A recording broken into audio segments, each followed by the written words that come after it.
If your skincare routine isn't working or you don't have one at all and it all feels overwhelming on where to start, then this video is for you. And this is inspired by a colleague of mine who wanted to start skincare in 2026. She went into Sephora and was completely overwhelmed by the amount of products and all the claims. And so she just turned around and left. And it made me realize that it's hard to come up with a routine and then also stick with it. So today in the video, we're going to come up with a very simple routine that anyone can follow with cleanser, serum, and moisturizer.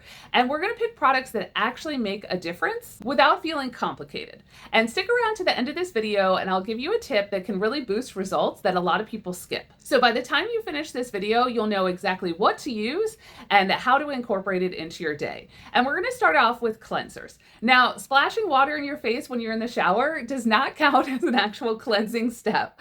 And so in order to figure out which cleanser is going to be best for you, we need to know what product you need. Now, you're going to have some products that just cleanse the skin. You're going to have other products that just remove makeup, and then you're going to have other products that actually do both. So if you wear makeup, you want to be in the both category. If you don't wear makeup, then you can just get a cleanser that doesn't have makeup removing properties. Now, the next thing we need to know is what kind of skin type you have. So that's going to be either dry, normal, or oily. Now, you might have combination skin, which I also do. I'm mostly dry, but then like right in this little tiny area, I have just a titch of oiliness. You just want to pick the main category that you think your skin picks in. That will just make it simpler to come up with an ideal cleanser. Now, if you have dry skin, you want to look for words that say hydrating or cream. And if you have oily skin, not always, but generally you're going to want to go for a word that says lightweight or gel. Now, the next step is you're going to have to spend a little bit of time on websites, because the way to not get overwhelmed with all the amount of products is to do a little bit of research. So you'll have what kind of cleanser you want and your skin type. And then you can go on websites like Sephora and Ulta and try to find a cleanser that fits for you. So I use this one by Tower 28. This is their SOS Daily Cleanser, and it's a gel cleanser. So you would normally think that's for oily skin. So I'm going to show you here on the Sephora website. So it says, kind of like what skin type is this for? They are always going to list every single skin type. Dry, oily, it won't matter. But the word underneath that is skin concerns. And that's where it's going to tell you if it's for oiliness or for dryness. So this Tower 28 one, you can see that it's for redness and also rosacea, which I have both of. So this is a really good choice for me. So you will need to do a little bit of research to make sure you get one that fits your skin type. Now, the other thing is you want to make sure that you're picking a good product. And the best way to do that is to use one of the websites where they check ingredients. So I use Paula's Choice Beauty Ingredient Checker, but there's plenty of other ones. When you search for Beauty Ingredient Checker, there will be tons that come up. And you can do a screenshot or you can copy and paste your ingredients onto that website. And then it will tell you if there's irritants in there, alcohols, fragrance. And we want to avoid those things because cleansers are something that you might put on twice a day. And that means that it has the most potential to cause irritation. It's also the first thing that touches your skin. And so there's no barrier between the cleanser and your skin. And we want to make sure that we're not breaking down the skin barrier while also trying to clean it. Now, I will tell you that if you've put on a cleanser before, and I've certainly done this, and all of a sudden your skin feels so tight and you think, oh, it must be working. No, all it's done is it had some alcohol in there and it evaporated all the moisture out of your skin and it just sucked everything back. That's not a good sign of a good cleanser. And you can always go to Sephora and also test these samples, which is a great idea as well. Now, the next step is to add in a serum. And this is where we can really target some very specific concerns that you might have. That could be large pores, that could be dark spots and hyperpigmentation, fine lines and wrinkles, or you might just want some normal, bouncy, hydrated skin. Now, the one that I use is this one by In Beauty Project, and this is their Elastic Skin. This is hydrating, it's firming, it also helps with fine lines and wrinkles, and so this is the one I apply every day. But if you're like, I've got hyperpigmentation, then there's also this one by Topicals. If you have large pores, then you want a pore and texture refiner. If you just want some normal bouncy skin, then you just want to pick a serum that has a lot of great ingredients. Vitamin C, antioxidants, vitamins and peptides. This one by Drunk Elephant, this Hydro Bright, really have been enjoying that. I just picked this up at the end of 2025 and I've really enjoyed the results that I've gotten with this. And also, if you're looking for a budget-friendly option, do not sleep on The Ordinary. Now, this is sold at Sephora, and they have some excellent skincare at drugstore prices. So I got this one, the GF 15%, and I've been very, very happy with results that I've gotten from this. And I just picked this one up. This is their Volufine and supposed to add volume back to the skin. So I'm still testing this out. I got this just a few weeks ago, so too early to make any results.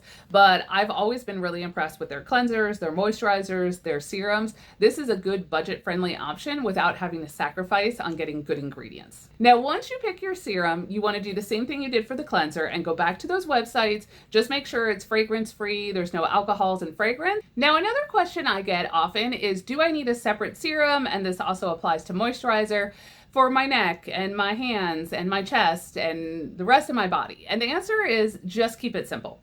So whatever serum and moisturizer you get for your face, then go ahead and put that on your earlobes, put that on your neck, your chest, the back of your hands. And in 20 years, you'll thank me when I tell you to also just put a little bit on your knees every day, because they will also sag. I know you're not thinking about that right now, but I put a little bit on every day. Okay, the last step we're going to talk about is moisturizer. And this is where it's going to be important, again, to know what your skin type is. So oily, dry, normal, whatever it is, that's what you're going to pick for again.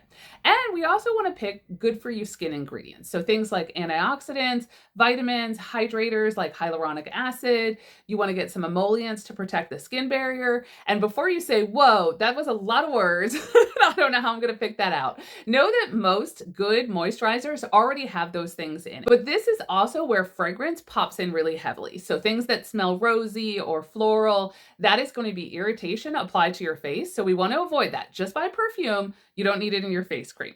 Now, the one that I really like that I've been using for the last couple years is this one by In Beauty Project. And this is their Extreme Cream. And this has ceramides, it has peptides, it has a retinol in it. And so I really enjoy that. And for the products that I'm mentioning, I'm just mentioning what I use, but that's not necessarily going to be a good fit for everybody.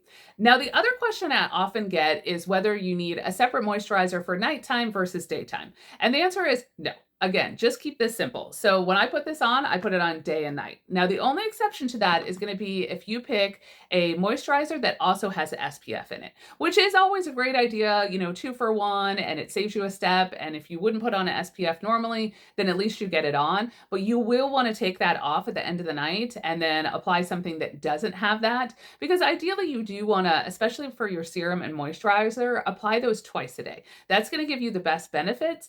But if it has SPF, it can sometimes clog pores, so we don't want to leave that on overnight. Now, just a note on sunscreen. If you do everything right, but then you skip sunscreen, then you could be undoing a lot of the results that you would get from all the other products. You want to pick a sunscreen that is intended for the face, not just one that you kind of put on your body. You want at least SPF 30 to really kind of reap the most amount of benefits from it. And you also, again, want to check it just like you do your moisturizer, serum, and cleanser for any ingredients that are going to be irritating to the skin. But this will help to avoid getting any kind of sun damage, which then will also break down the skin barrier and make it harder for those other products to work really well. Now, one step that a lot of people skip is in the cleanser category. And a lot of people, they get to the end of the night, they're tired and they don't want to take off their makeup, or they use makeup wipes to just kind of quickly get off, kind of the quick and dirty of the makeup, and then they go to bed. Both of those are not good for your routine. Leaving makeup on your face is not great because it kind of traps in and it doesn't let moisture in. And using the makeup wipes, there's often a lot of irritants and fragrance associated with those, so that's also bad for your skin. So instead, I would check out these. This is a little towel. It's made by Makeup Eraser, and you can get these on Amazon. They also sell tons of knockoffs of this. You can get them at craft fairs. I've even seen them. And with this, all you do is you add a little bit of water to the pad, and then you can kind of quickly remove the bulk of your makeup. This will get SPF, waterproof products, kind of everything.